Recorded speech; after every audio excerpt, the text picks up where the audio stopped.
Un père célibataire, concierge, demande à une milliardaire « Pourquoi y a-t-il une photo de ma femme dans votre bureau ?» Puis survient l'incroyable. Caleb Warren avait appris à lire le silence comme d'autres lisent la météo. Et ce soir-là, le silence qui régnait dans la tour Astroline lui semblait anormal. Toujours trop froid, trop lourd, avec le bourdonnement des machines qui ne s'arrêtaient jamais. Le bâtiment respirait dans un murmure mécanique. Le faible bourdonnement des panneaux fluorescents, le doux souffle des bouches d'aération poussant l'air froid sur les sols polis, le battement lointain des générateurs enfouis quelque part loin en dessous. À minuit, au 42e étage, ces sons l'enveloppaient comme pour lui rappeler qu'il n'avait pas sa place ici, pas dans un endroit où chaque mur sentait vaguement le parfum cher et l'argent. Il arrêta son chariot de nettoyage à côté de l'ascenseur, expirant à travers la douleur dans sa poitrine. « Encore un étage, Caleb, marmonna-t-il. Le loyer ne va pas se payer tout seul. » Son téléphone vibra. L'écran s'illumina avec un nom qui adoucissait tous les aspects difficiles de sa nuit. Laïa. Il appuya sur « Répondre » et son petit visage apparut, encadré par des boucles en bataille et une couverture dinosaure remontée jusqu'à son menton.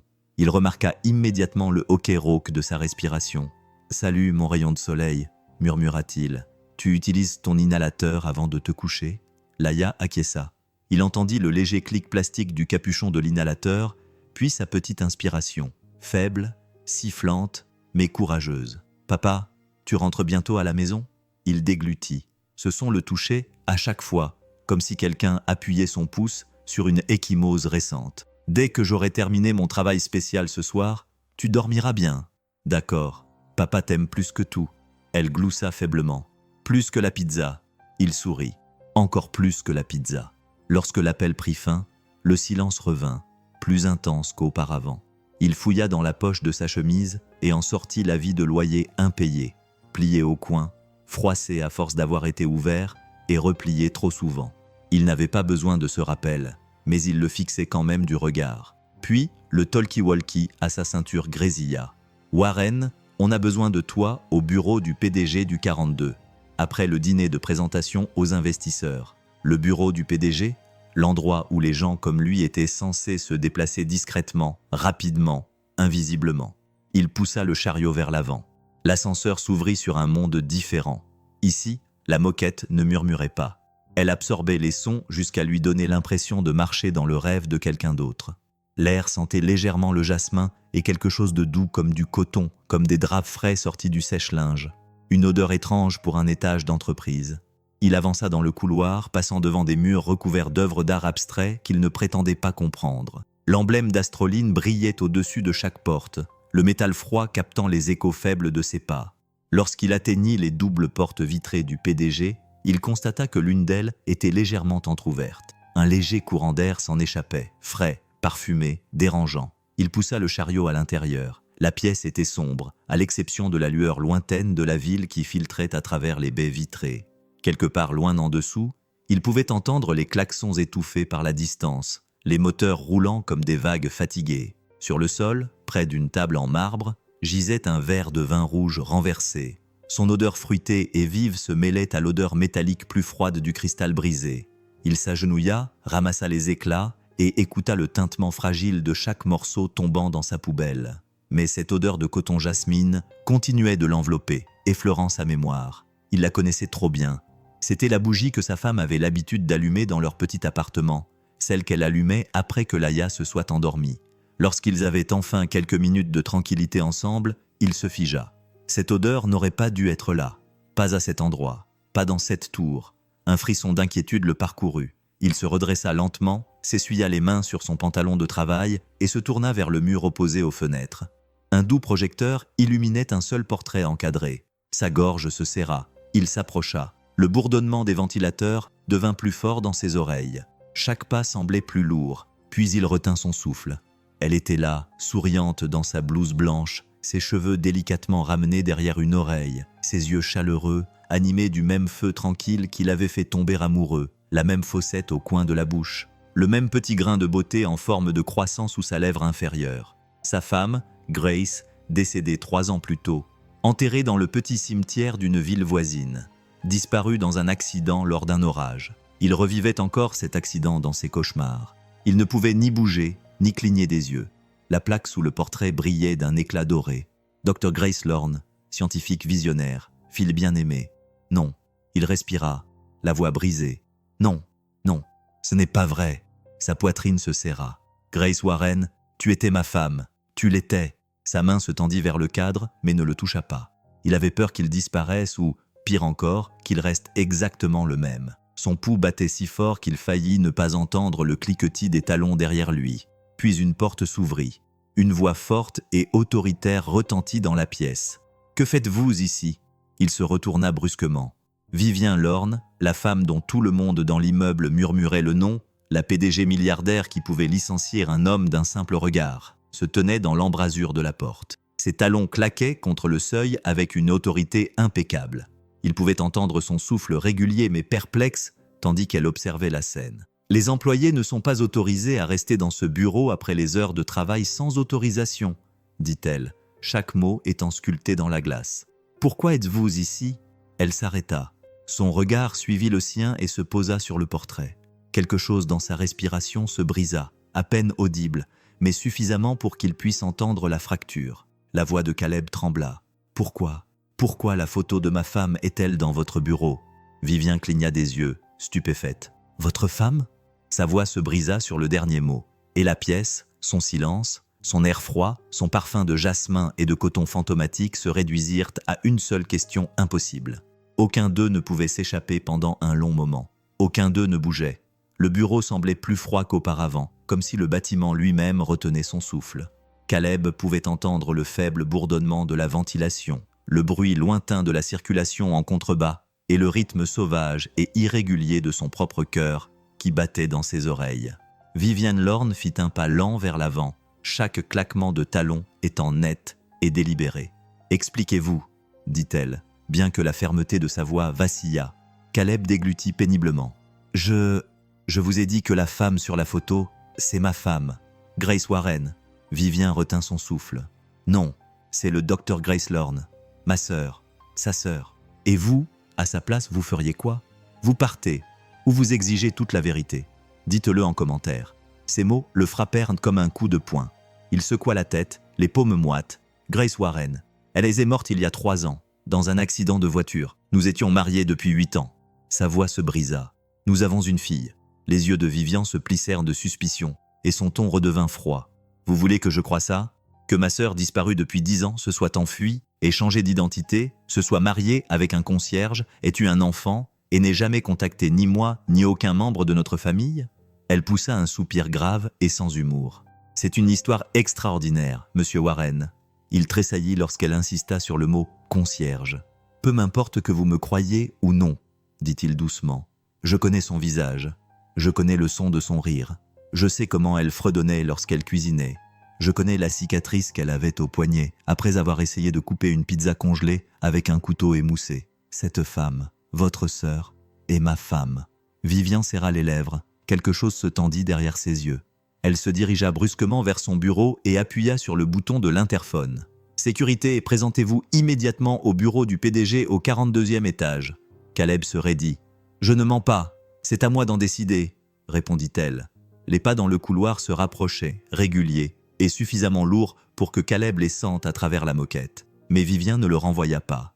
Elle ne cria pas aux gardes de le traîner dehors. Elle resta simplement là, les bras croisés, l'observant avec une intensité qui semblait presque désespérée. « Racontez-moi tout, » dit-elle. Caleb cligna des yeux. « Maintenant, oui, chaque détail. Commencez par votre première rencontre. » Il prit une inspiration tremblante. Les souvenirs lui revinrent comme de légers coups frappés à une porte verrouillée. « Elle est entrée dans le restaurant où je travaillais il y a 10 ans.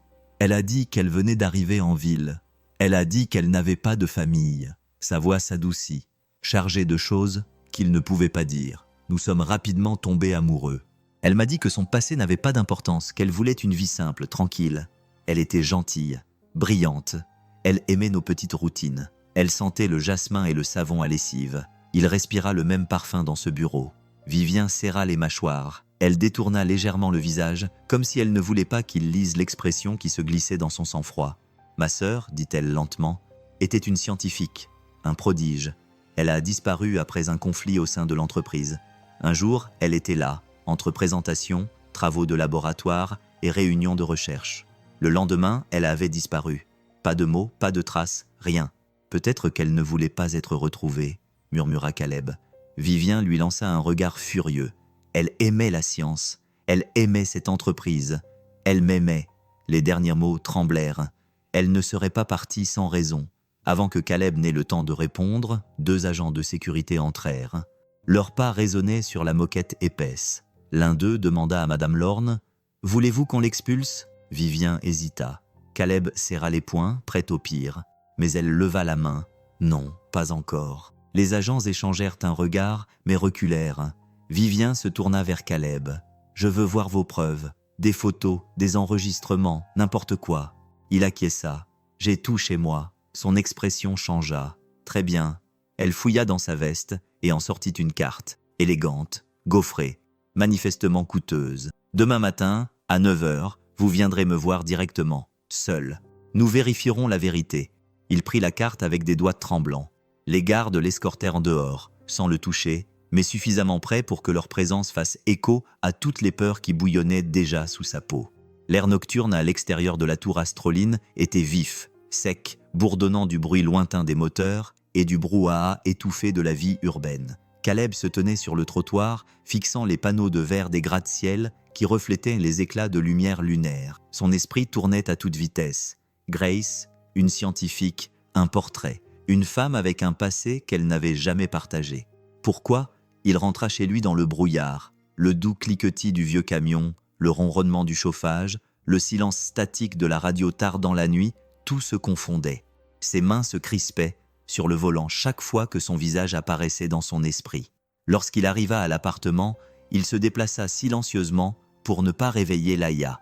L'air à l'intérieur était rempli de sons familiers, le bourdonnement du vieux réfrigérateur, le craquement des planches, le rythme faible et sifflant du sommeil de Laïa. Il s'assit à la table de la cuisine, sortit l'album de mariage aux pages usées et molles à force d'avoir été touché pendant des années. Elle était là, riant dans une robe achetée dans une friperie, lui tenant la main, embrassant le front de Laïa le jour où ils avaient ramené leur fille à la maison. Chaque photo était comme une confession que Grace n'avait jamais prononcée à voix haute. Il suivit son sourire du pouce tremblant. « Pourquoi ne m'as-tu rien dit ?» murmura-t-il. L'horloge accrochée au mur faisait tic-tac, bruyante, régulière, impitoyable. Pendant ce temps, au-dessus de la ville, Vivien Lorne était assise seule dans son bureau vitré. Le bourdonnement des bouches d'aération remplissait le silence, accompagné du léger ronronnement de son écran d'ordinateur. Elle tapa « Grace Warren » dans les archives internes d'Astroline. Un certificat de décès apparut. Hôpital local, 3 ans auparavant. L'âge correspondait, la date correspondait, tout correspondait. Viviane se pencha en arrière, le souffle coupé. « Mon Dieu, Grace !» Sa voix se brisa. « Tu as vécu toute une vie sans nous, et nous ne savions même pas que tu étais morte. » Elle pressa sa paume contre sa bouche, luttant contre la douleur qui envahissait sa poitrine, contre le chagrin qu'elle s'était interdit de ressentir pendant des années. Elle murmura dans la pièce vide, la voix brisée comme du verre fin. « Que t'est-il arrivé, petite sœur ?» Le matin s'installa doucement dans l'appartement usé, se glissant à travers les rideaux fins et déposant une lueur pâle sur le sol de la cuisine. Caleb l'entendit avant de le voir. La petite toux sifflante provenant de la chambre de Laïa, le bruit sourd de ses pieds frappant le sol, le râle familier de sa respiration alors qu'elle se traînait vers lui. « Papa, ma gorge est à nouveau serrée. » Il se retourna immédiatement et s'accroupit à sa hauteur. « Tu as bien dormi, mon rayon de soleil ?» Elle acquiesça, mais son souffle se coupa à la fin. Il prit l'inhalateur sur le comptoir et le pressa doucement contre ses petites mains. Le léger sifflement du médicament remplit l'espace silencieux, suivi de sa petite inspiration, faible mais plus régulière cette fois. Ses boucles tombaient sur ses yeux. Il les repoussa, essayant de cacher la tempête qui faisait rage en lui. Mieux. Elle lui a adressé un petit sourire endormi. Il a embrassé le sommet de sa tête. Le parfum léger du shampoing à la fraise flottait dans l'air, l'une des rares constantes qu'il pouvait se permettre de garder. Il l'a aidé à préparer son sac à dos pour l'école. Ses dessins bruissennent, les bords du papier adoucis par l'usage. Des dinosaures, des planètes, des étoiles. Chaque feuille murmurait qui elle était. Une enfant curieuse qui méritait une enfance sans peur. Mais la peur était exactement ce qui le tourmentait à présent. Comment lui dire que la mère dont elle se souvient à peine n'est peut-être pas celle que je croyais ? Il ne lui dit rien, pas encore. Mais tandis qu'il la conduisait à l'école, sa respiration sifflante formant un doux rythme de fond, il sentit le poids de la vérité peser sur lui comme une main entre ses omoplates. À l'arrivée, elle le serra fort dans ses bras. « Viens me chercher tôt aujourd'hui, d'accord ?» Sa gorge se serra. « J'essaierai, ma chérie. » Lorsqu'elle se précipita à l'intérieur, il resta assis dans le silence de la voiture, agrippant le volant jusqu'à en avoir mal aux jointures. Le bruit matinal de la ville l'entourait. Klaxons, bus, gens parlant au téléphone. Pourtant, il se sentait étrangement isolé, comme si le monde avait légèrement dévié de son axe. Vivien Lorne voulait des réponses. Il voulait la paix. Mais la vérité voulait être découverte. Il arriva chez Astroline avec la même veste usée, les mêmes bottes de travail, mais avec un cœur qui semblait trop grand pour sa poitrine. Vivien avait choisi une petite salle de conférence plutôt que son bureau principal. Sensé, neutre, privé. Lorsqu'il entra, elle était déjà là, les épaules raides, les mains crispées. L'air transportait le faible bourdonnement des ventilateurs du bâtiment et les sons étouffés des imprimantes lointaines et des pas derrière la porte. « Monsieur Warren, dit-elle d'une voix froide, mais plus faible qu'hier. Merci d'être venu. » Il s'assit en face d'elle. Je me suis dit que fuir ne nous aiderait ni l'un ni l'autre. Elle l'observa un instant, puis expira lentement. Nous avons besoin d'une preuve, quelque chose d'objectif. Il acquiesça. L'ADN. Ses yeux clignèrent, surprise qu'il le dise en premier. C'est la seule solution, ajouta-t-il. Elle croisa les mains. J'ai fait appel à un laboratoire tiers, indépendant, anonyme, aucun lien avec l'entreprise. Caleb sentit son estomac se nouer. Et que se passera-t-il après le test? Vous l'emmènerez. Vous emmènerez Laïa. Elle releva brusquement la tête. Non. Sa voix était cette fois-ci d'une fermeté inébranlable. Je ne suis pas ici pour voler un enfant. Je suis ici pour savoir s'il me reste une famille. La sincérité de sa voix le surprit. Ce n'était pas la voix d'une PDG, c'était la voix de quelqu'un en deuil. Ils convinrent que le laboratoire viendrait à son appartement pour prélever des échantillons sur Laïa et Vivien sans effrayer l'enfant. Les techniciens arrivèrent cet après-midi-là. Leur équipement cliquetait doucement dans ces boîtes délicates. Le cliquetis de leurs stylos, le déballage des écouvillons stériles, le murmure des instructions professionnelles, tout cela rendait l'appartement plus petit. Mais Laïa n'avait pas peur. Pour elle, c'était un jeu. « Ça chatouille ?» demanda-t-elle, tandis que le technicien lui prélevait un échantillon sur la joue. « Un peu », répondit-il avec un sourire. Caleb se tenait à côté d'elle, les bras croisés, essayant de paraître calme. Sa jambe bougeait nerveusement. Vivien gardait ses distances, restant près de la porte pour ne pas intimider la petite fille. Mais Laïa la regardait toujours avec curiosité. « Tu as les mêmes cheveux que ma maman », dit soudain Laïa. La pièce se figea. Vivien retint son souffle.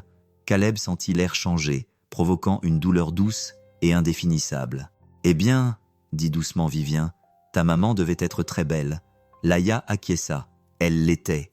Le technicien termina rapidement. Les échantillons furent scellés, étiquetés, emballés dans des conteneurs isothermes qui se refermèrent avec un clic définitif qui retourna l'estomac de Caleb. « Nous aurons les résultats dans 5 à 7 jours, dit l'un des techniciens. 5 à 7 jours, une éternité.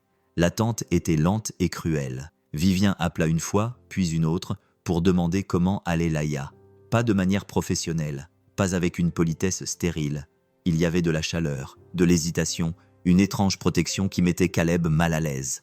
Elle envoya des livres d'astronomie, de biologie, un conte pour enfants sur des sœurs voyageant à travers les galaxies. Elle envoya un petit modèle du système solaire qui cliquetait doucement lorsque ces minuscules planètes tournaient. Caleb sentit tout cela le tirailler, la gratitude mêlée à la culpabilité, la peur mêlée à la suspicion. Il ne voulait pas que Laïa s'attache. Il ne voulait pas s'attacher lui-même, mais la guérison avait aussi un son. Et il l'entendait dans la voix de Vivien qui s'adouciait chaque fois qu'elle demandait des nouvelles de Laïa. Il détestait cette partie de lui qui ne la détestait plus. Le 5e jour, alors que Caleb préparait le déjeuner, un coup retentit dans l'appartement. Un coup profond et creux, officiel. Il ouvrit la porte. Un livreur se tenait là, tenant une épaisse enveloppe estampillée du logo du laboratoire. Le papier bruissa lorsque l'homme l'attendit. Pour Caleb Warren. Caleb la prit dans ses mains, tremblant. Le papier semblait lourd, trop lourd. Derrière lui, la voix de Laïa flottait depuis le salon. « Papa, qu'est-ce que c'est ?» Il ne pouvait pas répondre. Sa gorge était nouée. Son pouls rugissait dans ses oreilles comme un tonnerre lointain. L'enveloppe attendait dans sa main, épaisse de vérité auxquelles il n'était pas prêt à faire face. Il la fixait, le souffle court. Son contenu allait tout changer. L'enveloppe semblait plus lourde que du papier ne pouvait l'être. Caleb se tenait dans l'embrasure de la porte, les doigts serrés autour des bords jusqu'à les faire plisser. Derrière lui, l'horloge de la cuisine tic-taquait régulièrement, tandis que Laïa fredonnait doucement dans le salon, accompagnée du murmure d'un enfant dessinant des dinosaures sur du papier bon marché. Il ferma doucement la porte et prit une inspiration forcée. « Très bien, vas-y !» Il se dirigea vers la table de la cuisine, là où il avait autrefois équilibré ses factures en retard et ses gâteaux d'anniversaire, là où il avait tenu la main de Grace la veille de son accident. Il posa l'enveloppe, dont les bords raclèrent doucement le bois. Pendant un instant, il se contenta d'écouter la pièce, le ronronnement du réfrigérateur, le grondement sourd d'un bus passant dehors, le grattement du crayon de Laïa, des sons normaux, des sons quotidiens, et pourtant aucun d'entre eux n'appartenait au monde dans lequel il s'apprêtait à entrer. Il déchira le sceau. Le papier à l'intérieur bruissa comme une confession qui se dévoile. Il lut la conclusion une fois, deux fois, jusqu'à ce que les mots s'impriment en lui. Relation compatible avec tante-nièce. Probabilité de 99,9%. Son souffle se brisa. Sa fille, sa petite fille minuscule, haletante, amoureuse des dinosaures, était la nièce d'un PDG milliardaire. Il pressa ses paumes contre son visage, essayant de se ressaisir. Un étrange mélange de chagrin, de colère, de soulagement et de quelque chose qu'il ne savait pas nommer le submergea comme de l'eau chaude qui refroidit. Puis il décrocha le téléphone. Vivien répondit dès la première sonnerie. Pas de salutation, juste une inspiration brusque, comme si elle avait attendu les poumons remplis de verre brisé. « Eh bien ?» demanda-t-elle, sans froideur, sans exigence, juste avec franchise. La voix de Caleb se brisa. « C'est ta nièce. » Silence. Puis un son doux, à peine audible, une expiration étouffée, une main pressée contre la bouche, le genre de chagrin qui ne figure jamais dans les procès-verbaux des réunions du conseil d'administration. Vivon murmura « Merci » et raccrocha. Au 42e étage d'Astroline, Vivien Lorne quitta une réunion de conférence en plein milieu d'une phrase. Elle ne s'excusa pas, ne se retourna pas. La porte de la salle de réunion se referma derrière elle avec un léger soupir pneumatique. Le couloir était silencieux, à l'exception de sa propre respiration irrégulière. Elle se dirigea vers la fenêtre la plus éloignée, s'agrippant à la rampe comme pour se maintenir debout. Son pouls battait dans ses oreilles. La ville brillait sous ses lumières froides, ses routes animées, ses vies qui continuaient. Mais à l'intérieur de sa poitrine, il y avait un vide si profond qu'elle en avait le vertige. « Ma sœur, tu avais un enfant » murmura-t-elle. Sa voix semblait étrange dans le couloir vide, petite, sans défense. Une décennie de questions sans réponse s'enroulait en elle. 10 ans à rechercher des avocats, des détectives privés, des pistes sans issue. 10 ans à croire que Grace avait disparu par choix ou avait disparu à cause de la douleur. Et maintenant, elle était morte depuis 3 ans, après avoir mené une vie si ordinaire qu'elle n'avait laissé que très peu de traces numériques. Vivien pressa le dos de sa main contre sa bouche, essayant de ravaler la boule qui lui serrait la gorge. « Tu méritais mieux » murmura-t-elle. « J'aurais dû te retrouver. » Ses épaules tremblèrent une seule fois. Puis elle redressa sa posture de PDG, se remettant en place, même si son cœur était toujours brisé. Elle retourna dans son bureau, ferma la porte et ouvrit son ordinateur portable. Ses doigts volaient avec une détermination qu'elle n'avait pas ressentie depuis des années. Grace Warren, dossiers hospitaliers, rapports d'accident, dates alignées avec une précision brutale. Mais il y avait autre chose. Elle vit un champ de notes lié aux anciennes archives de communications internes de sa mère, protégé par un mot de passe. Elle le contourna en utilisant son droit de passer outre en tant que PDG. Un enregistrement se chargea, légèrement déformé, mais indubitable. La voix de sa mère. Vivien se figea. « Nous devons protéger Astraline », dit la voix d'un ton sec. « Si Grace refuse de coopérer, nous ne pouvons pas la laisser entraîner l'entreprise dans sa chute. » Une autre voix, inconnue, répondit. « Et l'homme qu'elle fréquente ?»« Un moins que rien, » cracha sa mère. « Si elle reste avec lui, nous ferons en sorte que sa vie et la sienne deviennent ingérables. Elle reviendra quand elle se rendra compte qu'elle n'a pas le choix. » L'enregistrement s'arrêta. Vivant eut le souffle coupé. Sa mère, sa propre famille, l'empire qu'elle avait passé des années à protéger. Ils avaient menacé Grace, l'avaient chassée, l'avaient poussée vers une autre vie. Une vie qui s'était terminée bien trop tôt.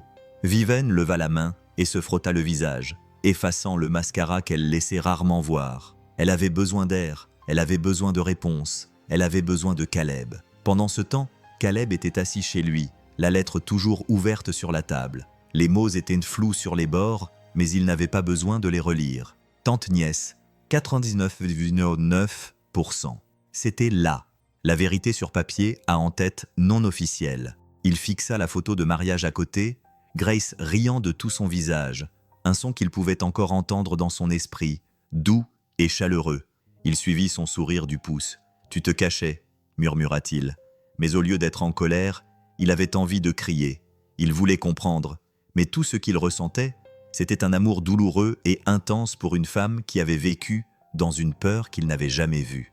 Il se pencha en arrière et ferma les yeux, laissant les souvenirs l'envahir. Ses mains dans ses cheveux, sa voix fredonnant Laïa pour l'endormir, elle lui disant qu'elle n'avait pas besoin d'une grande vie pour être heureuse. Maintenant, il se demandait si c'était une confession plutôt qu'une préférence. Derrière lui, le crayon de Laïa tomba sur le sol dans un bruit métallique. « Papa » dit-il en se retournant. Elle tenait un dessin, 3 bonhommes allumettes, sous un grand cercle jaune intitulé « Fils ». L'un des bonhommes avait des boucles comme elle, l'autre était lui. Le troisième avait de longs cheveux bruns. « C'est maman » demanda-t-il doucement. Laïa acquiesça. « Elle me manque ». Son cœur se serra. « Moi aussi, ma chérie ». Il la serra contre lui, respirant le parfum de fraise de ses cheveux, le doux sifflement de son souffle. Elle se blottit contre lui, confiante, inconsciente de la tempête qui faisait rage à l'extérieur de leur petit appartement. Il embrassa le sommet de sa tête. Quoi qu'il arrive, il la protégerait. Il ne laisserait pas une autre Lorraine détruire sa famille. Cette nuit-là, alors que Laïa dormait, le téléphone de l'appartement sonna à nouveau. « Vivien ». Caleb répondit d'un « oui », calme. Sa voix était tendue, tremblante comme il ne l'avait jamais entendue auparavant. « J'ai découvert quelque chose à propos de Grace. Je pense que tu dois l'entendre. »« Qu'est-ce que c'est » murmura-t-il. « Viens demain, seul. Je t'expliquerai. » Une pause, puis une voix plus douce. « Et Caleb, je suis désolé pour tout, pour ne pas avoir su, pour savoir maintenant, pour ce que sa famille a fait. » Elle ne prononça pas ces mots, mais il les entendit tous dans le silence. Caleb arriva à Astraline le lendemain matin avec une lourdeur qu'il pouvait sentir dans ses os. Le sol en marbre du hall résonnait des pas lointains, des bruits saccadés des professionnels se déplaçant rapidement pour respecter les délais. Il n'appartenait pas encore à ce monde. Et pourtant, il s'enfonçait droit dans son cœur. Vivien vint à sa rencontre, non pas à l'étage de la direction, mais dans une pièce isolée où le bourdonnement de la ventilation couvrait presque tous les autres bruits. Elle semblait différente aujourd'hui, loin de la PDG impassible et blindée. Elle était une femme qui n'avait pas dormi, dont la voix tremblait sous des respirations contrôlées. « Viens avec moi », dit-elle. Il la suivit dans une salle d'archives à accès restreint.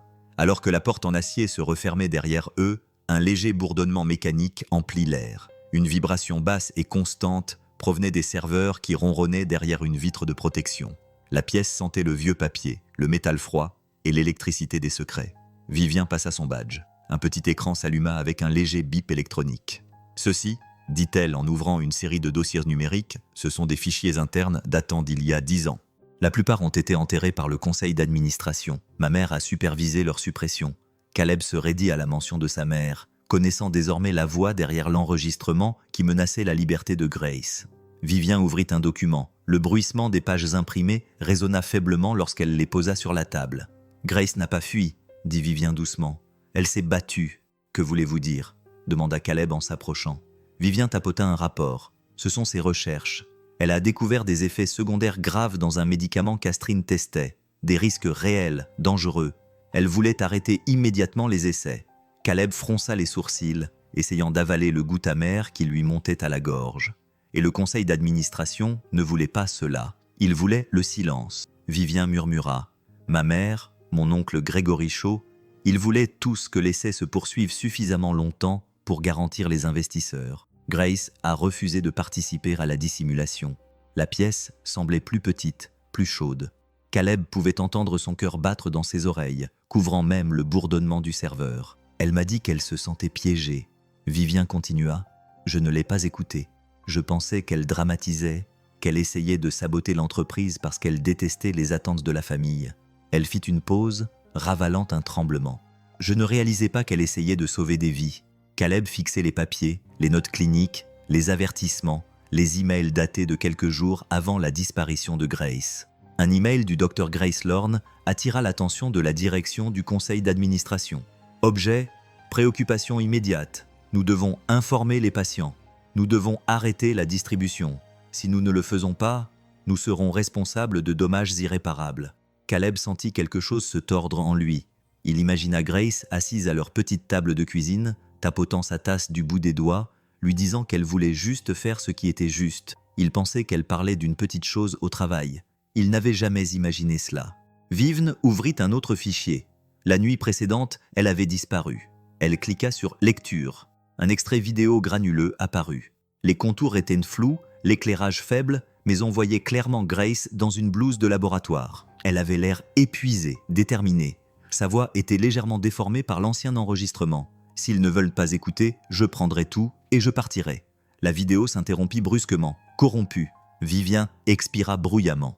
Après cette nuit-là, toutes ses sauvegardes ont été signalées comme endommagées, inaccessibles. Et le lendemain matin, elle avait disparu. Caleb ferma les yeux un instant pour essayer de se calmer. Elle ne fuyait donc pas pour toi. Elle fuyait pour eux. Il repensa au sourire discret de Grace, à la façon dont elle marquait une pause avant de répondre à certaines questions sur son passé. Soudain, cette hésitation prit tout son sens. Vivian acquiesça. Oui, et ce n'est pas tout.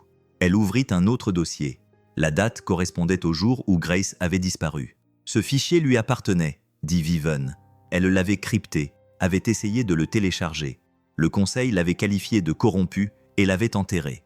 Le nom clignotait à l'écran pour plus tard. S'il n'écoute pas, Caleb sentit un frisson glacial lui parcourir l'échine. Vivian se pencha vers l'écran, baissant la voix. Il y a autre chose. D'après les métadonnées, le fichier a été partiellement téléchargé avant d'être interrompu. Cela signifie qu'une version existe quelque part sur les serveurs d'Astroline. Nous ne l'avons simplement pas encore trouvée. Caleb sentit la colère monter en lui, chaude, amère, palpitante. Ils l'ont détruite, ils l'ont chassée. Et ensuite, ils ont fait comme si elle n'avait jamais existé. Vivian ne contesta pas. Elle se contenta de le regarder avec une expression empreinte de chagrin. Et je les ai aidés sans même m'en rendre compte. Un bruit soudain brisa la tension, l'écho aigu de pas à l'extérieur de la salle des archives. Vivian se figea. Caleb se raidit instinctivement. La porte s'ouvrit. Gregory Shaw entra, lissant son costume en passant le seuil. Ses chaussures cirées claquaient doucement sur le carrelage. Son regard glissa de Vivian à Caleb, s'attardant trop longtemps. « Tu as de la compagnie intéressante, Vivian. » Vivian s'efforça de rester calme, bien que ses épaules se crispent. « Gregory, il s'agit d'une question d'examen interne. Vous nous interrompez. » Gregory esquissa un sourire. « Vraiment ? Ou y a-t-il quelque chose que vous ne devriez pas montrer à un concierge ?» La mâchoire de Caleb se crispa. Ce n'était pas l'insulte la plus grave qu'il ait entendue. C'était l'insinuation que Vivian était en train de faire quelque chose d'interdit, de dangereux, d'imprudent. Gregory plissa les yeux. « Nous ne voudrions pas que quelqu'un accède à des documents confidentiels sans l'autorisation du conseil d'administration, n'est-ce pas ?» Vivian se redressa. « Tout ce qui est fait ici relève de mes droits en tant que PDG. » Le sourire de Gregory s'aiguisa. Pour l'instant, la menace silencieuse flottait dans l'air comme de la fumée. Il fit demi-tour et s'éloigna dans le couloir. Lorsque la porte se referma, Vivian se frotta les tempes. Il soupçonne quelque chose. Si Gregory découvre l'existence de Laia, de toi, il s'en servira comme d'une arme. Caleb expira lentement, se stabilisant. Qu'il essaye. Mais même en disant cela, il connaissait la vérité. Gregory Shaw représentait une machine bien plus grande que deux. Une machine qui avait déjà englouti Grace. Vivian regarda Caleb, les yeux marqués par la fatigue et quelque chose qui ressemblait à un regret farouche, ou les deux. Nous avons ouvert une porte que nous ne pouvons plus fermer maintenant. Caleb déglutit. Alors nous la franchirons.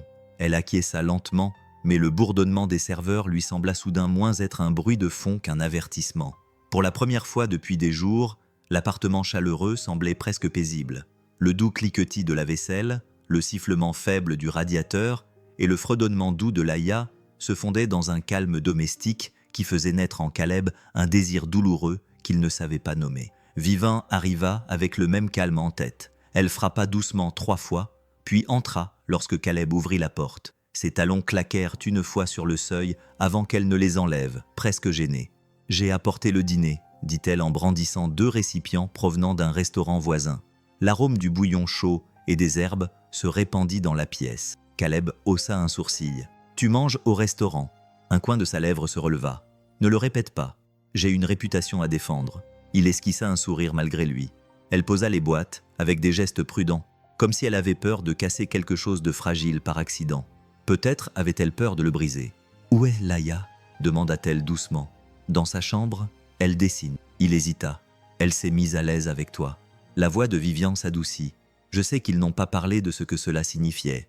Pas encore. » Plus tard dans la soirée, après le dîner et après que Laïa eut montré à Vivien un nouveau dessin représentant un stégosaure crachant de la lave, Caleb et Vivien se retrouvèrent seuls dans le petit salon.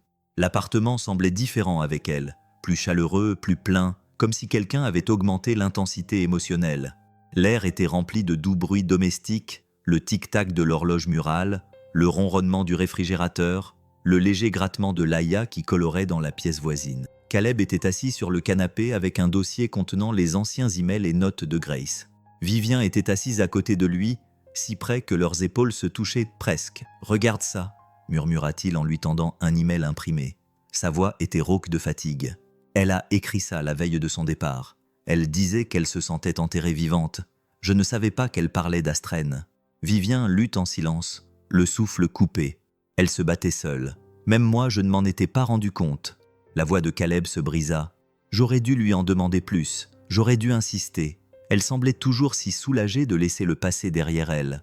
Je pensais lui rendre service en ne la pressant pas. Vivonne se tourna légèrement vers lui. « Caleb, elle t'a choisi parce que tu lui as donné la seule chose que notre monde ne pouvait jamais lui offrir. Quelle sécurité !» Sa gorge se serra. « Alors pourquoi ne m'a-t-elle pas dit la vérité ?» La question était trop grande, trop douloureuse, trop lourde. Viviane ne répondit pas tout de suite. Au lieu de cela, elle tendit la main vers un autre morceau de l'écriture de Grace. Ses doigts effleurèrent les siens. Un choc chaud le traversa. Il retira sa main presque instantanément, la culpabilité lui serrant la poitrine. Le souvenir de Grace semblait être une troisième présence dans la pièce, observant, écoutant, s'attardant. Vivien remarqua son retrait et baissa les yeux, le souffle irrégulier. « Désolé, je ne voulais pas... » « Non, » dit-il rapidement.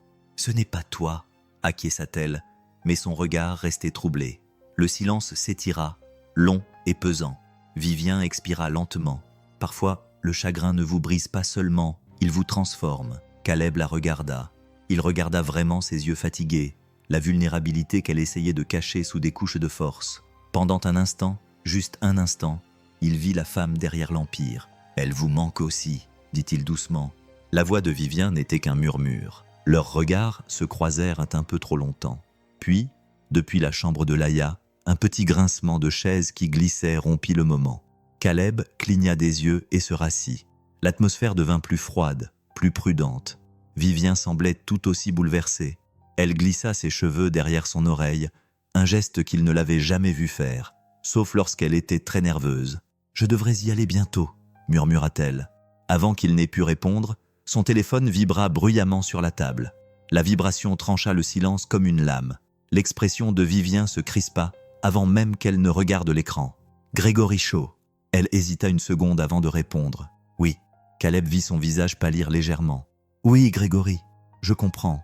Non, je n'ai rien autorisé. » Elle marqua une pause, jetant un coup d'œil à Caleb. « Nous en discuterons demain matin. » Lorsqu'elle raccrocha, elle resta immobile, le regard perdu dans le vide. « Que s'est-il passé ?» demanda Caleb. Vivien se frotta le front. Ils discutent de la question de la garde au niveau du conseil d'administration. Le cœur de Caleb se serra. « Tu veux dire Laïa ?» Vivien acquiesça lentement. Grégory et son faction la présentent déjà comme un handicap, un actif à gérer. S'ils insistent suffisamment, ils pourront demander une évaluation de la garde sous prétexte de protéger les intérêts de l'entreprise. Le pouls de Caleb résonnait dans ses oreilles. Ils ne peuvent pas la prendre. Je ne les laisserai pas faire. La voix de Vivien se fit plus aiguë, puis s'adoucit. Mais tu dois comprendre, Caleb. C'est le monde que Grace a fui, et le conseil d'administration n'hésitera pas à utiliser une enfant de 7 ans comme arme. Il sentit la pièce basculer. C'est ma fille, et c'est une lorne. Vivien murmura, par le sang, par l'héritage. Oh non. Ces mots le frappèrent comme une pluie froide. Laïa, sa petite fille, se trouvait soudainement dans le collimateur d'un empire familial auquel elle n'avait jamais demandé d'appartenir. Il se mit à faire les 100 pas dans le petit salon. Le plancher craquait sous ses pas lourds. « Je n'aurais pas dû vous laisser entrer dans nos vies. Ce n'est pas juste, dit Viviane en se levant à son tour. Sa voix tremblait d'urgence. J'essaie de la protéger, et regarde ce que ça a donné. Il fit un geste impuissant, les mains tremblantes.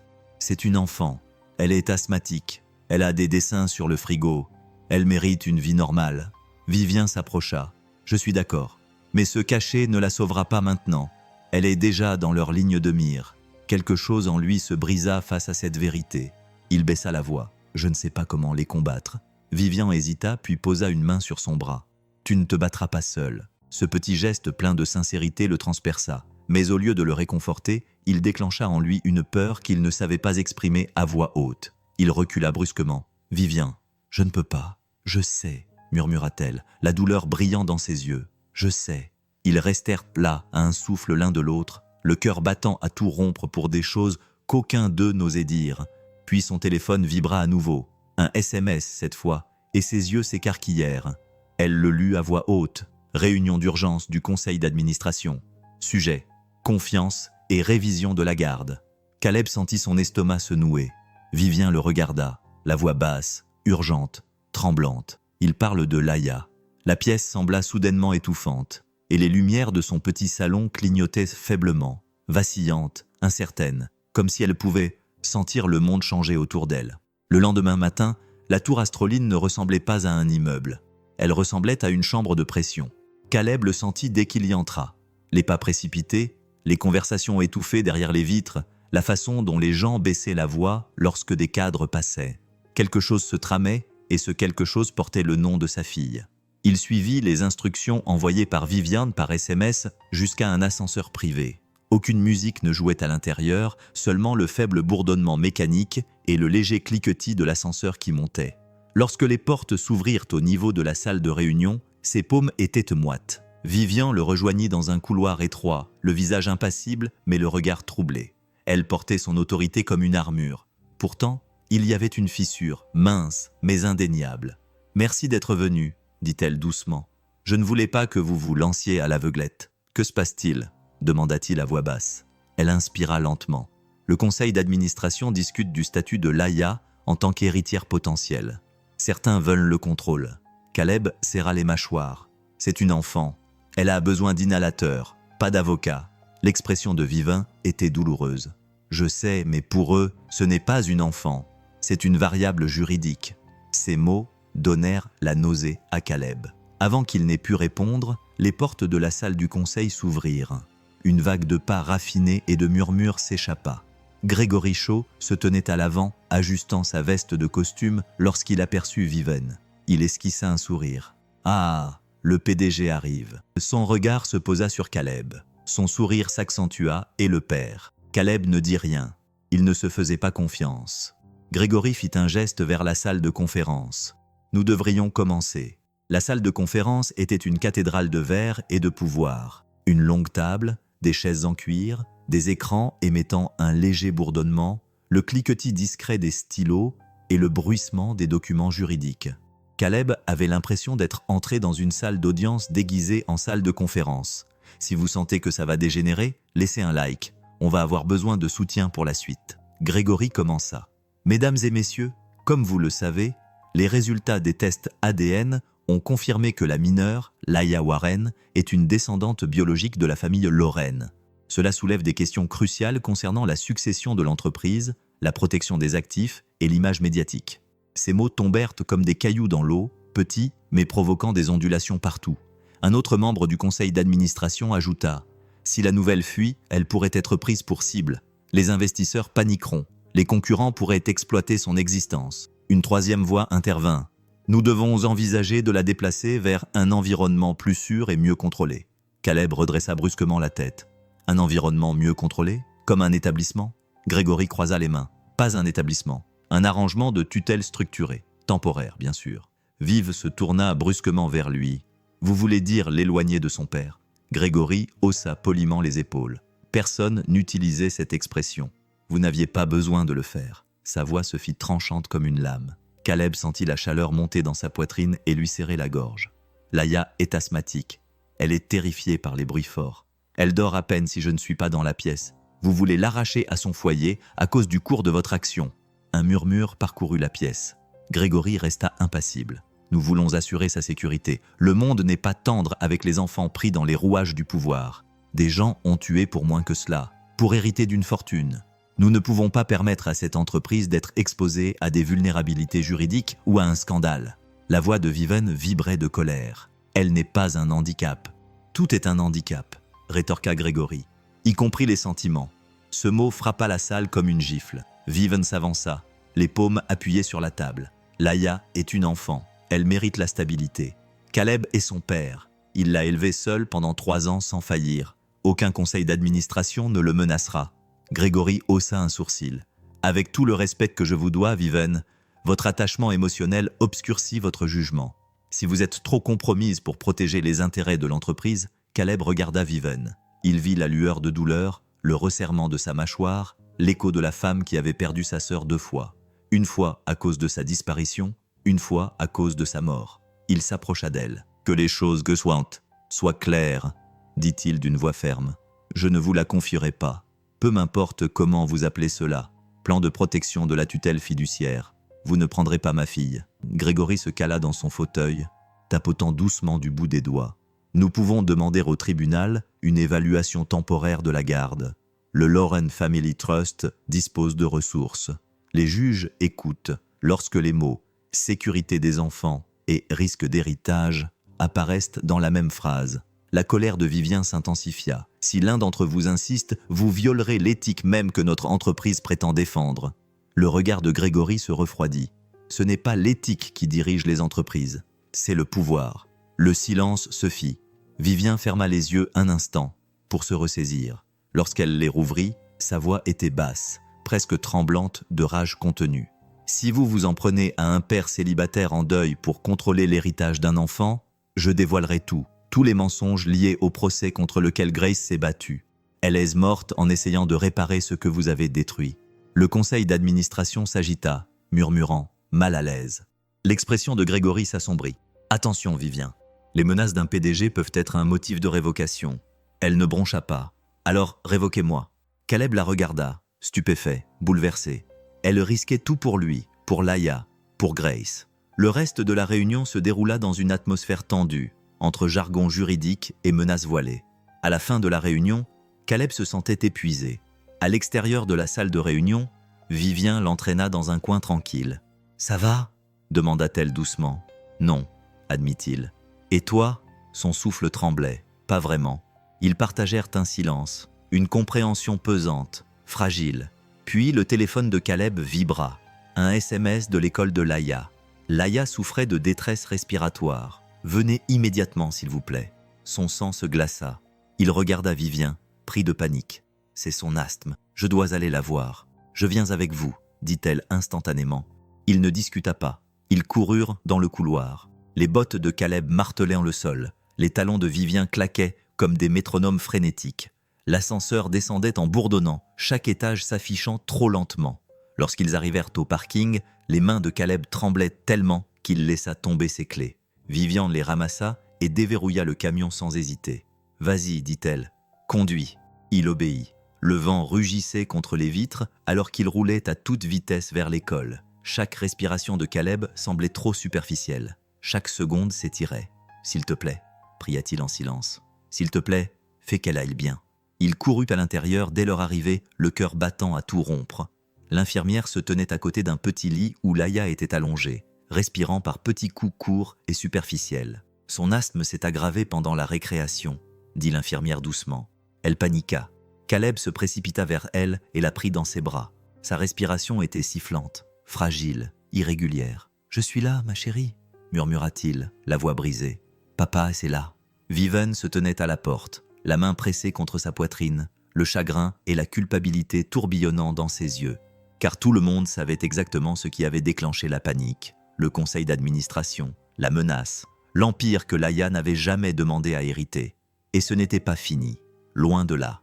Le bureau de l'infirmière scolaire était silencieux, à l'exception du cliquetis rythmique d'un nébuliseur. Le doux sifflement du médicament emplissait la petite pièce, se mêlant aux respirations saccadées d'une enfant de 7 ans terrifiée.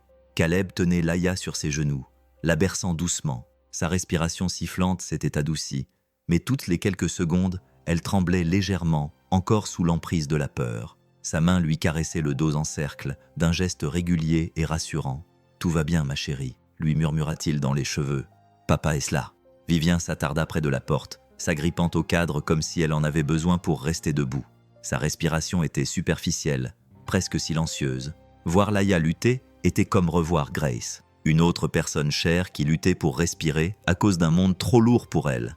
Lorsque Laïa finit par sombrer dans un sommeil médicamenteux, l'infirmière sortit pour leur laisser de l'intimité. Vivian s'approcha d'elle, ses talons ne faisant presque aucun bruit sur le linoléum. Elle paniqua. Caleb murmura sans lever les yeux. Elle sentait que quelque chose n'allait pas. La voix de Vivian se brisa. Parce que quelque chose ne va pas. Il ne répondit pas. Il continua simplement à tenir Laïa dans ses bras, sentant sa petite poitrine se soulever et s'abaisser. Après un long silence, Vivian baissa la voix. « Caleb, je dois te montrer quelque chose. Quelque chose à propos de Grace. » Ses épaules se raidirent. « Ce soir, murmura-t-elle. Ça ne peut pas attendre. Le conseil d'administration monte en puissance. Si Grégory prend de l'avance sur nous, nous perdrons le contrôle de tout, même de la vérité. » Caleb baissa les yeux vers Laïa, puis les releva vers Vivian. Ses yeux étaient rougis, mais fermes, déterminés, effrayés. Cette combinaison lui serra la poitrine. Il acquiesça. D'accord, après l'avoir raccompagnée chez elle. Quelques heures plus tard, lorsque Laïa fut en sécurité dans son lit et respirait plus facilement, Caleb serra sa couverture autour d'elle et embrassa son front.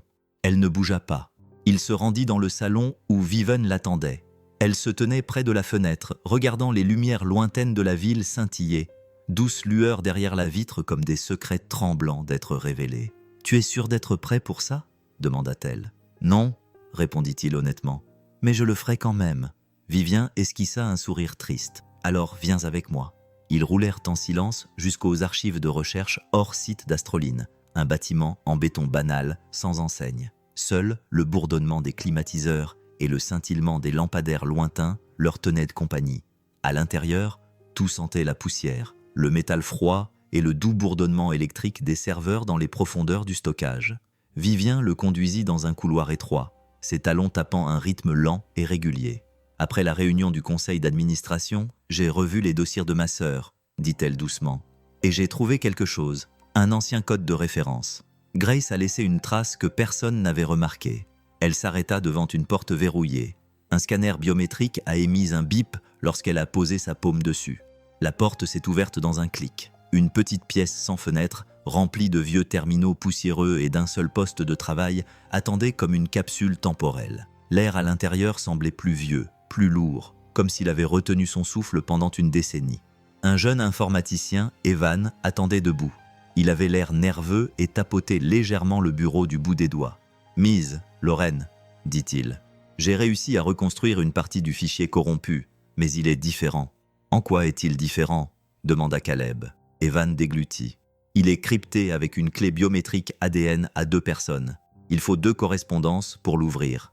Un parent, au premier degré du Dr Grace Lorne, et l'ADN de son enfant. » Caleb cligna des yeux. « Vous plaisantez. » Vivian secoua la tête. Grace avait prévu cela. Elle voulait faire passer un message. Son message ne s'ouvrait que si elle avait encore de la famille prête à travailler ensemble. Caleb sentit un frisson le parcourir, comme des doigts invisibles lui effleurant la nuque. Elle savait donc que cela pourrait arriver. Elle le redoutait. Vivian murmura. Elle savait qu'elle ne pourrait peut-être jamais dire ce qu'elle avait à dire en personne. Evan leur fit signe de s'approcher. « Je vais lancer la séquence maintenant. J'ai juste besoin des résultats des tests ADN que vous avez tous les 2 reçus. » Caleb lui tendit les documents scellés. Vivien lui tendit les siens également. La pièce bourdonna tandis que le système scannait et vérifiait la correspondance. Une douce sonnerie électronique retentit. Accès accordé. Avant de découvrir ce que Grace a enregistré, abonnez-vous et restez jusqu'à la toute dernière seconde. Tout va basculer. L'écran clignota. Un léger sifflement statique sortit des haut-parleurs, comme un murmure dans l'obscurité. Puis, l'image s'afficha dans une fenêtre vidéo. Caleb sentit son souffle se couper. Vivien se couvrit la bouche, car la femme à l'écran, vêtue d'une blouse blanche, les cheveux attachés en arrière, les yeux fatigués mais déterminés, était Grace, vivante, parlant en regardant droit dans la caméra. Evan recula. « Je vais vous laisser seul. » Il sortit. La porte se referma dans un léger claquement qui résonna comme un battement de cœur. La vidéo se chargea complètement. Grace inspira bruyamment. Si ma sœur regarde ceci, commença-t-elle d'une voix tremblante d'épuisement, cela signifie que tu es en vie. Cela signifie que tu ne les as pas laissés te briser.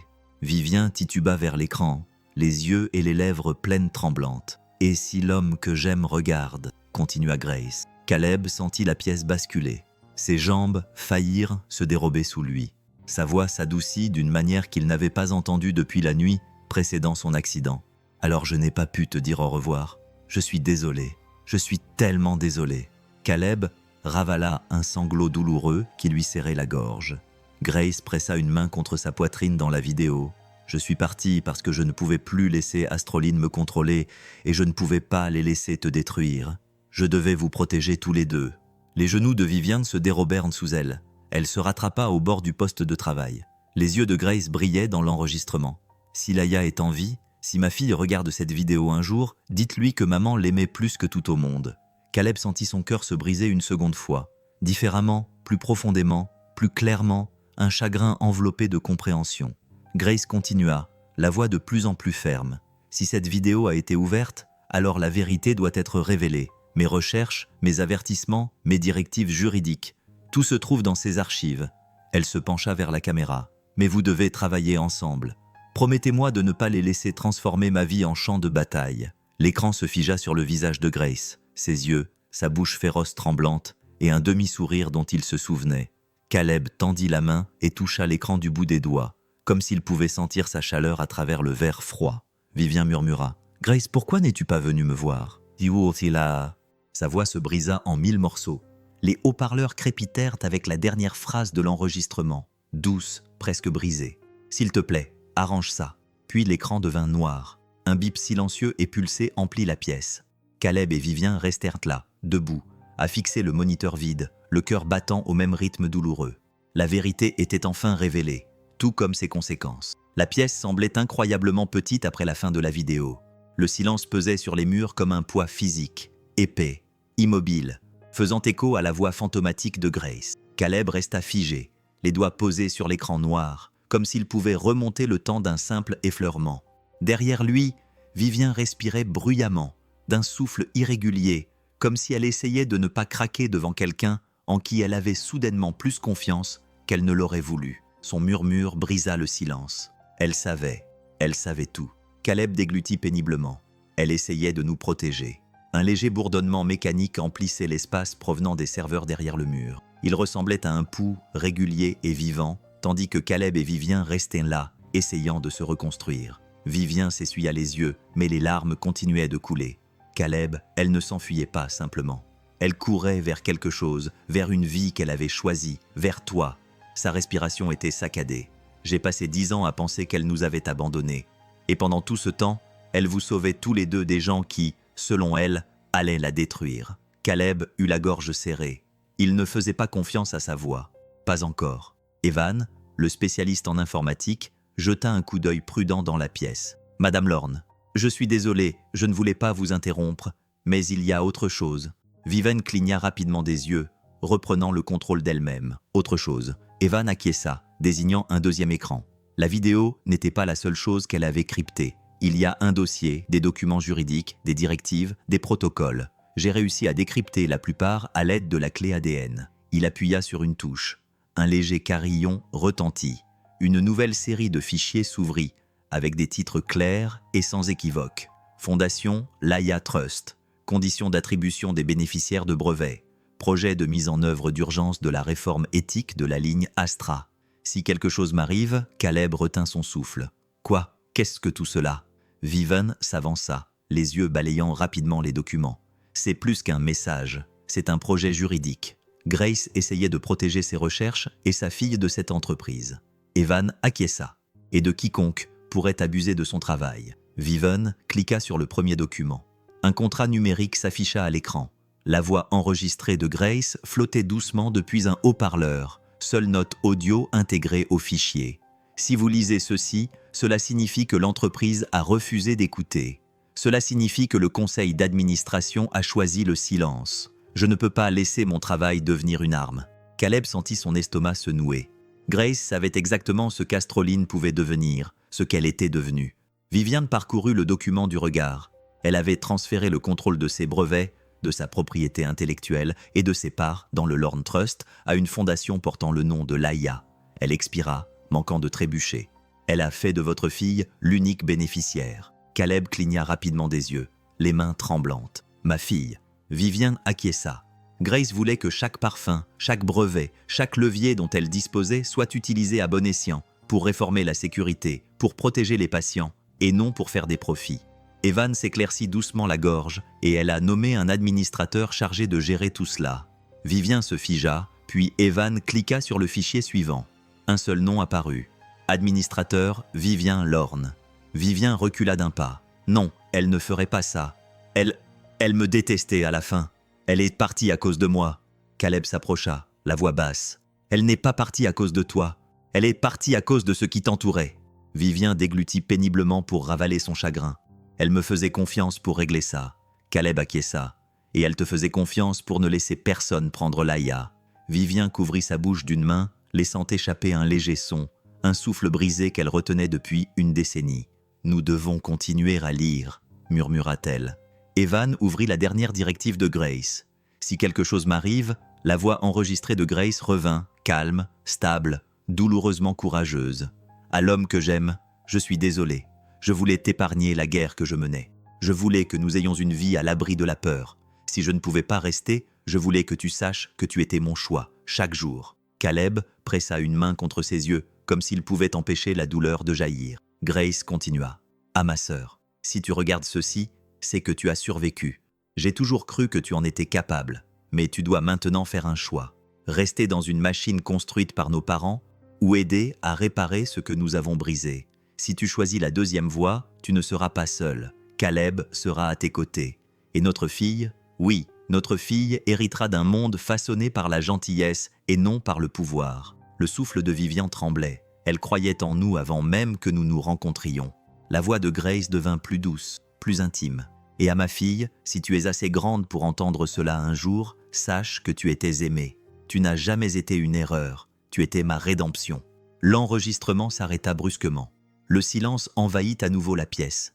Caleb ferma les yeux, respirant profondément pour calmer les tremblements de sa poitrine. Elle savait que cela arriverait. Chaque détail, le danger, le conseil d'administration, la dissimulation. Vive acquiesça lentement, le visage marqué par une nouvelle détermination. Et elle a laissé la solution entre nos mains. Evan s'éclaircit la gorge, prudent. Il y a encore une chose. Il ouvrit le dernier fichier. Une déclaration finale de Grace, écrite plutôt que prononcée. Si Astroline refuse la réforme éthique, la Fondation doit retirer immédiatement tous ses actifs, brevets et recherches. Vive inspira brusquement. Cela signifierait la fin de l'entreprise. Exactement, dit Evan doucement. Elle a mis en place un dispositif de sécurité. Un léger bourdonnement les interrompit.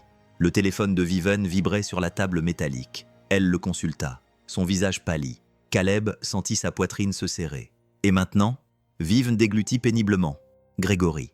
Il dit que des dossiers internes ont été divulgués aux médias. Des documents judiciaires, d'anciens rapports de laboratoire, des rumeurs sur la disparition de Grace. Il convoque une réunion d'urgence du conseil d'administration. Les yeux d'Evan s'écarquillèrent. Ça va faire scandale. Viven regarda Caleb, la voix tremblante mais déterminée. Nous n'avons plus le choix. Nous devons révéler la vérité. Toute la vérité. Caleb acquiesça lentement. Un léger bip retentit depuis le serveur derrière eux. Régulier, rythmé, comme le battement du cœur de la vérité qui se réveille enfin.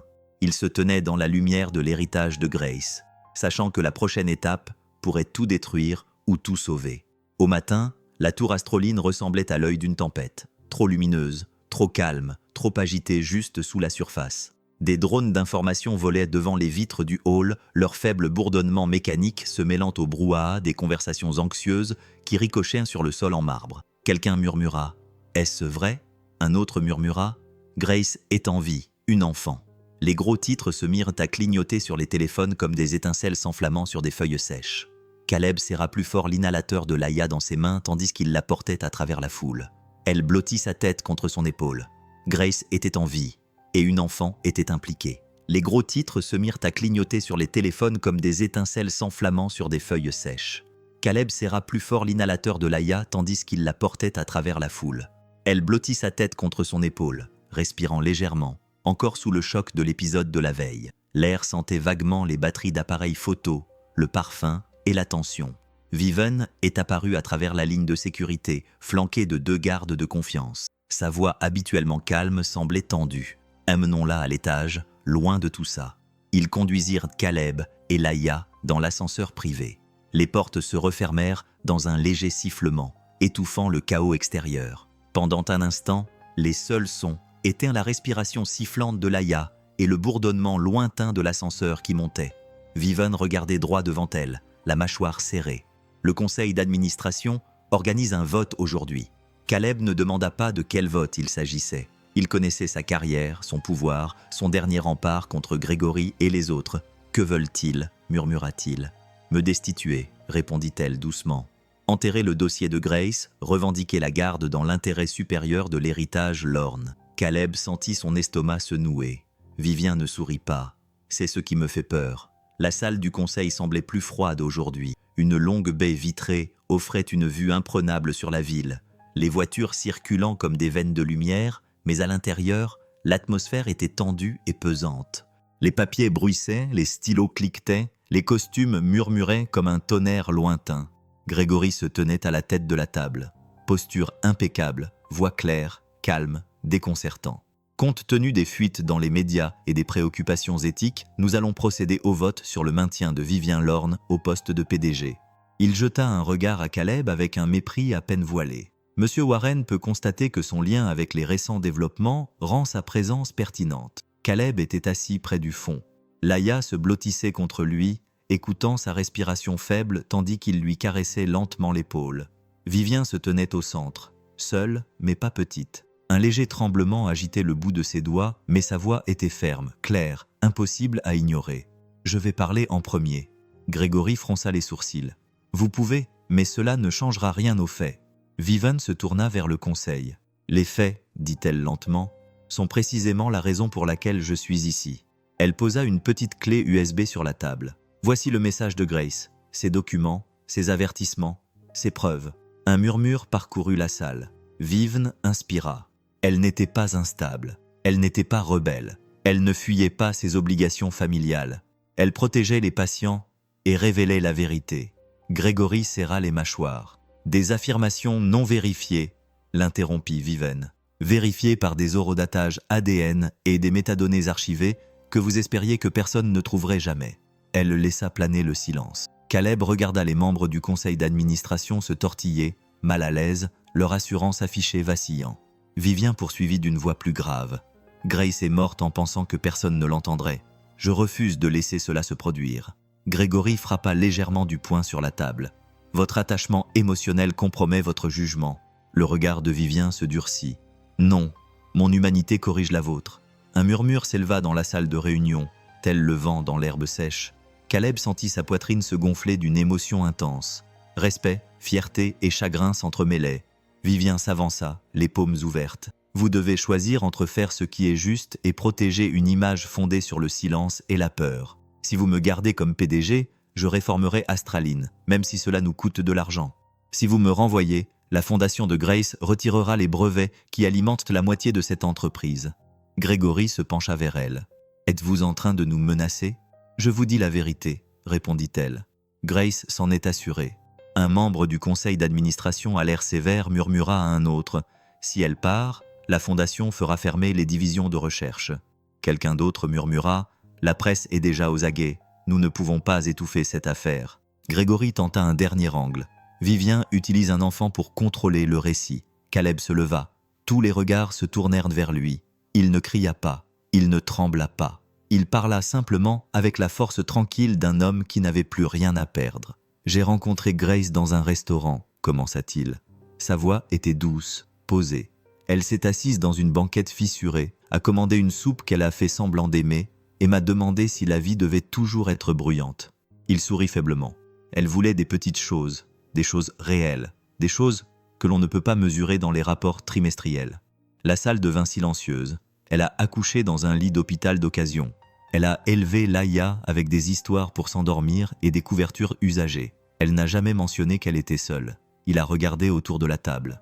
Elle ne voulait pas de votre argent. Elle ne voulait pas de votre pouvoir. Elle voulait respirer. À côté de lui, Laïa s'est légèrement agitée, appuyant sa tête contre sa poitrine.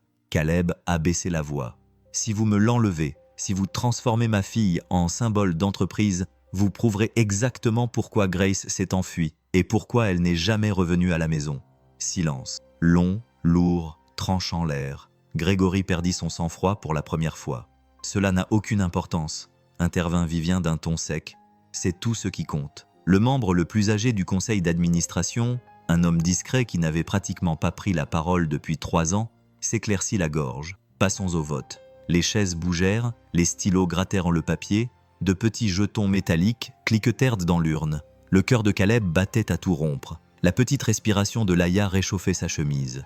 Vivien ne bougeait pas, ne clignait pas des yeux, ne respirait pas. Finalement, l'urne fut scellée. Le directeur juridique souleva la carte des résultats, marqua une pause et lut, mais les mots n'atteignirent pas les oreilles de Caleb. Car à ce moment précis, des coups secs et désespérés frappèrent de la porte de la salle de réunion. Un agent de sécurité fit irruption. « Morne », allaita-t-il. Laïa Warren, elle a de nouveau du mal à respirer. Caleb se figea. Vivian pâlit. Laïa laissa échapper un petit sifflement étranglé. Sa poitrine se serra. Ses lèvres tremblèrent. Elle agrippa la chemise de Caleb de ses petits doigts. Caleb se redressa, la panique lui déchirant la poitrine. « Bébé, hé, regarde-moi, respire simplement. » Sa respiration était rapide, un sifflement superficiel. L'inhalateur glissa de sa main tremblante. Vivian s'en empara instantanément. Tremblant, elle le pressa dans sa paume. Caleb essaya, mais Laïa n'arrivait pas à coordonner sa respiration. Sa panique s'intensifia. Son petit corps tremblait. La pièce fut plongée dans un chaos contrôlé. « Appelez les secours. Faites-lui de l'air. » Viv prit le visage de Laïa dans ses mains et murmura « Ma chérie, respire. S'il te plaît, respire. » Et juste au moment où l'infirmière se précipitait dans la pièce, le directeur juridique se pencha vers Vivian et lui murmura le résultat du vote. Elle se figea. Une seule larme coula sur sa joue. Caleb leva les yeux, terrifié, désespéré. « Ils l'ont fait ?» Vivien essuya rapidement la larme, puis elle le regarda, non pas comme une PDG, mais comme quelqu'un qui venait de faire un choix plus important que sa carrière. « Caleb, » dit-elle doucement, la voix tremblante, quelle que soit leur décision, ce n'est pas fini. Pas aujourd'hui. Jamais. La salle des urgences était calme lorsque l'aube toucha les fenêtres. Un léger bip remplissait l'espace comme une berceuse, régulier, rassurant, vivant.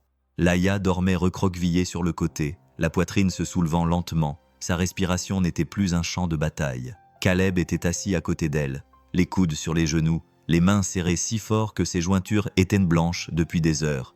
Il expira tremblant, se penchant en arrière sur sa chaise. Chaque respiration qu'elle prenait relâchait quelque chose en lui, quelque chose de si noué qu'il n'était pas sûr que cela puisse un jour se dénouer. Vivian se tenait près du pied du lit. Elle portait toujours son manteau et ses chaussures, encore poussiéreuses après avoir couru, les cheveux défaits. Elle n'avait pas quitté la pièce une seule fois. Lorsqu'elle prit enfin la parole, sa voix était douce. « Caleb, elle est stable. Le médecin a dit que la crise avait été déclenchée par le stress. Elle a juste besoin de repos. » Il acquiesça, incapable de faire confiance à sa voix. Vivien hésita avant de s'asseoir à côté de lui. Le vinyle grinça doucement sous elle, un petit bruit qui, d'une certaine manière, semblait rassurant. Après un long silence, Caleb murmura « Ils l'ont fait, le vote. » Vivien regarda ses mains pendant un moment, puis croisa son regard. « Oui, » dit-il en se préparant au pire, « je ne suis plus la PDG d'Astroline. » Les mots s'installèrent lentement, comme de la poussière après une explosion. Elle continua d'un ton calme, malgré le poids de sa voix. « Mais j'ai conservé quelque chose de bien plus important. Le conseil d'administration m'a approuvée comme administratrice de la fondation Laïa, ta fondation, la fondation de Grace. » Elle fit une pause. « Le juge a renforcé ta tutelle. Personne ne t'enlèvera Laïa. » Caleb poussa un soupir entre soulagement et incrédulité. Il pressa une main tremblante sur ses yeux. « Dieu merci, Vivien.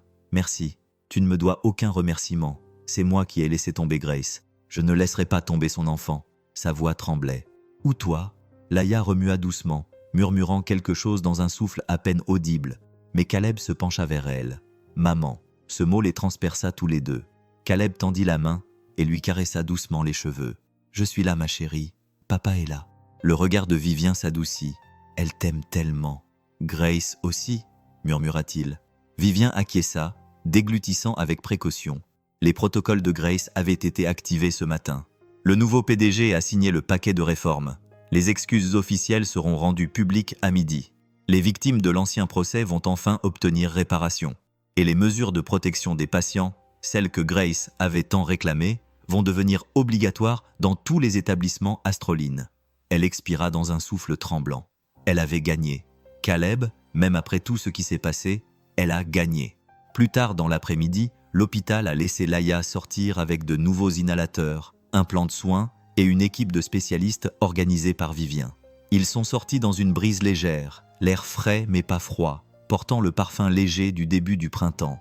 Vivien marchait à côté d'eux, gardant une distance respectueuse, mais ses yeux ne quittaient jamais Laïa. Caleb lui jeta un coup d'œil. « Tu n'es pas obligé de venir avec nous. »« Je sais, » répondit-elle, « mais je veux venir. » Il acquiesça. Ils se rendirent d'abord au petit cimetière de Maple Ridge. Le vent soufflait dans l'herbe et les cloches de la chapelle voisine sonnaient doucement, d'une mélodie fine, comme des promesses lointaines. La tombe de Grace se trouvait sous un modeste chêne. Caleb avait lui-même posé la pierre tombale 3 ans auparavant, simple et sans ornement. Il s'agenouilla lentement, prit un moment avant de poser sa main sur le granit frais. Vivien se tenait un pas derrière lui, tenant un petit bouquet de fleurs sauvages blanches. Caleb prit la parole le premier. « Grace, nous avons trouvé ton message. Nous avons tout entendu.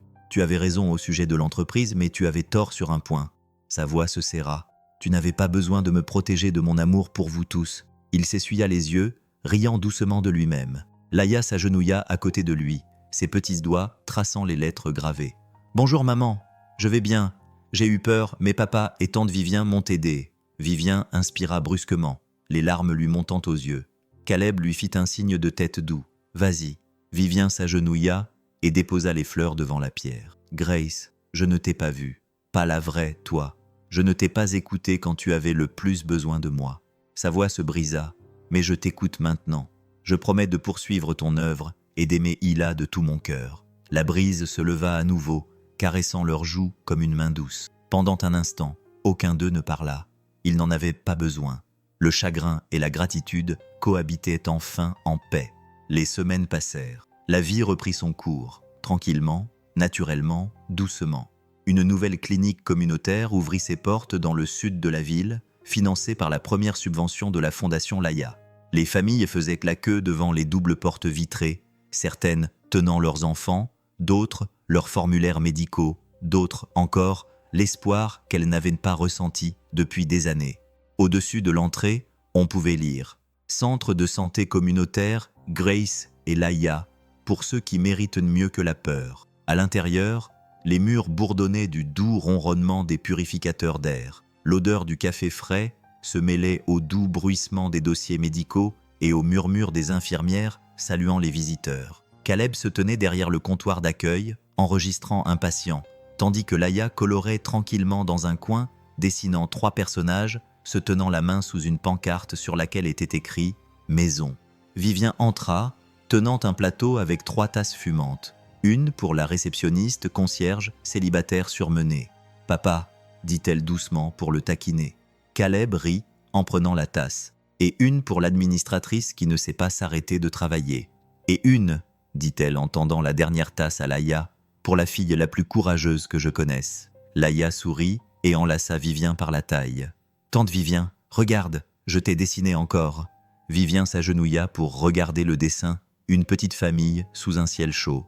Elle la fixa un instant, submergée par la simple innocence d'être incluse. Lorsqu'elle releva les yeux, sa voix était douce comme un murmure. « Caleb, elle guérit. »« Nous aussi, » répondit-il. Leurs regards se croisèrent, non pas comme des substituts à ce qu'ils avaient perdu, mais comme 2 personnes apprenant lentement à concilier joie et chagrin. Caleb baissa la voix. « Nous n'avons pas besoin de précipiter les choses. » Vivien acquiesça. « Non, nous vivons au jour le jour, pour elle, pour Grace. » Une chaleur tranquille s'installa entre eux, douce, constante, honnête, le genre de chaleur que Grace aurait souhaité. À la tombée de la nuit, des rires flottaient dans la clinique, le bruit des enfants attendant leur examen médical, le murmure des conversations amicales, le grincement des chaises que les bénévoles faisaient glisser pour nettoyer. Caleb sortit et regarda la dernière lumière du jour peindre le ciel d'une douce couleur dorée. Une brise apportait le parfum léger des fleurs printanières. Les portes s'ouvrirent derrière lui. Vivien le rejoignit à l'entrée, son épaule effleurant légèrement la sienne. Il expira. « Tu sais, Grace m'a dit un jour qu'elle voulait une vie où elle pourrait se réveiller chaque matin et aider quelqu'un. » Vivien sourit. « Elle l'a, Caleb. Grâce à toi, grâce à Laïa, grâce à tout ça. » Il acquiesça, sentant quelque chose s'apaiser en lui et la douleur se transformer en gratitude. « Il reste encore beaucoup à réparer, » murmura-t-il. « Alors nous réparerons, » dit-elle, « ensemble. » Derrière eux, le rire de Laïa résonna, joyeux et plein d'espoir. Caleb ferma les yeux un instant, écoutant, non pas le chagrin, ni la peur, mais le son d'une vie reconstruite, lentement, honnêtement, magnifiquement. Une vie dont Grace avait rêvé, une vie qu'il vivait enfin. Et c'est là, chers amis, que notre histoire s'achève ce soir. Debout dans la lueur tranquille d'une vie reconstruite, nous nous rappelons que même le chagrin le plus profond peut devenir le terreau de quelque chose de nouveau, de plus doux, de profondément humain. Si cette histoire vous a touché, j'espère que vous en garderez le message, que la famille est plus que des liens du sang, que la guérison est lente mais toujours possible, et que parfois, le courage de recommencer est le plus grand acte d'amour que nous puissions accomplir.